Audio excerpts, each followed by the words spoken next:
back to Women Carry Knives. I almost said something completely different. I kind of forgot who I was there for a second. Isn't that interesting? All right, you guys, what are we looking at the table today? Well, we are looking at, and I'm pointing with a pen because I just found a pen on the floor. We're taking a look at the Miguron Kuraki. This has been a fun knife. This knife goes for, right off the bat, I'm going to let you guys know, it is $193.88. So I like to get the prices out of the way up front. I have been doing absolutely a lot of budget knives, or I hate calling them budget-friendly knives. But, you know, I always throw some other things in there, too. This is going to be one of them.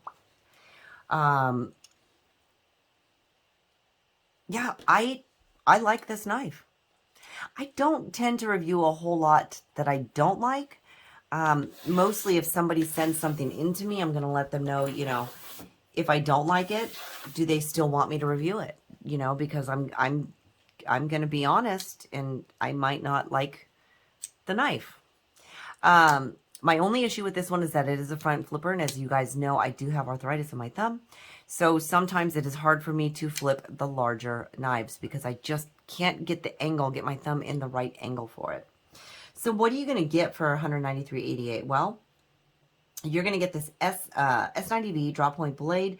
You've got a beautiful, and it's kind of got this compound grind on it. Yeah, I don't think I'd want to touch that. But anyway,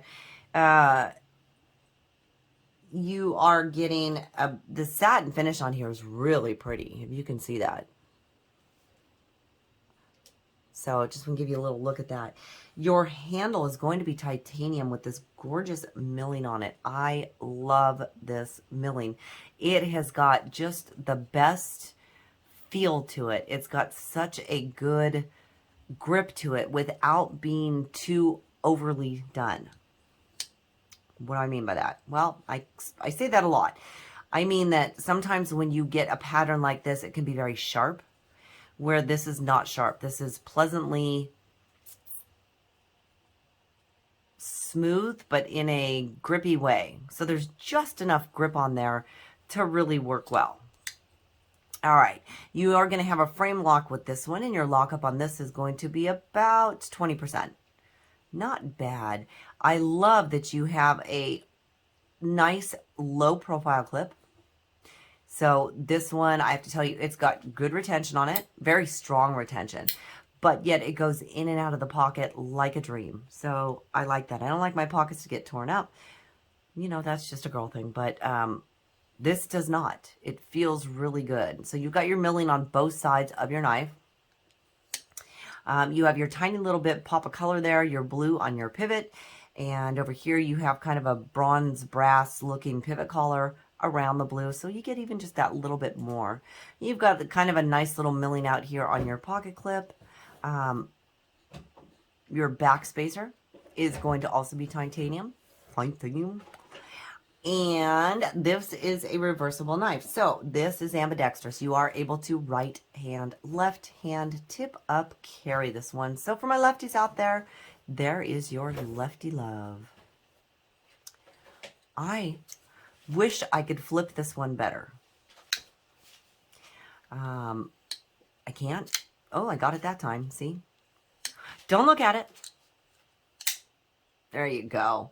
Absolutely beautiful. You know, do I like this knife even though I can't really flip it? I actually do. I really do.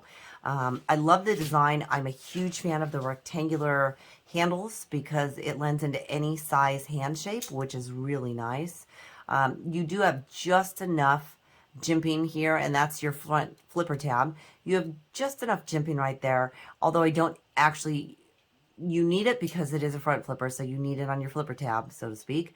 But you don't need it as far as for grip when you're holding the knife because you have this wonderful milling on here, which is just, like I said, it's not too much, it's not too little, it is just enough, and I'm really, really a fan of that. This is a very simple design, very sleek, very simple. Your elegance to it or your show to it is going to actually be the milling on it. You know, that's going to be where it's going to kind of get its fanciness from, or maybe your grind. You know, maybe the way some people like to look at the grind of it and say that that's what's making it fancy. But, you know, not bad looking. I really like it. I think it looks really good like that. So let's do a comparison on this one. All right, let's take a look at it next to the Bug Out, which I consider to be medium. This one I consider to be a full-size medium, even though it's not that much bigger, but the Bug Out to me is just shy of being a medium-sized knife. And again, a lot of that also has to do with the scales being so thin, right? Because your thinner scales are going to make it feel smaller also. So that is also a difference on there. Let's take a look at that next to the Rat 1, which I consider to be a large size knife. See? Not quite a large, definitely not a small. We will call it a, well, we're going to call it a full-blown medium. Because that's what we do. All right, you guys. I am never opposed to front flippers. It always depends on the size of the knife. Some knives, like the smaller ones, and this is a Damn Designs, I am absolutely able to flip, but it's because I don't have, if you see where my thumb is right here, I don't have as much of a reach, so it's not as much of a strain on my thumb. The larger knives is where sometimes I do have a problem because it's the reach for me. It's depending on where the reach is. Now, again, sometimes if I can get up on it in the right area, I can flip it open, and sometimes I can't. So it just depends. If I have to go too far, again, I can't get it because of the arthritis. So, you know, I wish I can find a way to show you guys that. And of course, for me, it's always getting off the lock bar with the nails too. So anyways, it's still a fun knife. It's still a great knife. It's very practical. It's doing everything that I've asked it to do. I don't hard use my knives. You guys know that. It's packages, cardboards. Sometimes I use it a little bit to strip some wire or whatnot, but nothing very hard use. I recommend it. I like it. Therapeutic Edge can flip this one as a front flipper. Therapeutic Edge doesn't have arthritis though. See? He can do that very easy. Look at that. He just set that down with authority. All right, you guys, that has been a look at the Miguron Kuraki. As I said, it does run $193.88. It is a great knife, and it's a good value, in my opinion, for the knife. And I'm going to keep working on that. I'm going to keep working on my thumbs and working on my arthritis until I can get these larger knives down without it hurting. Thank you so much for joining me. If you guys are not a subscriber, hit that subscribe button up there. I'd love to have you here all the time.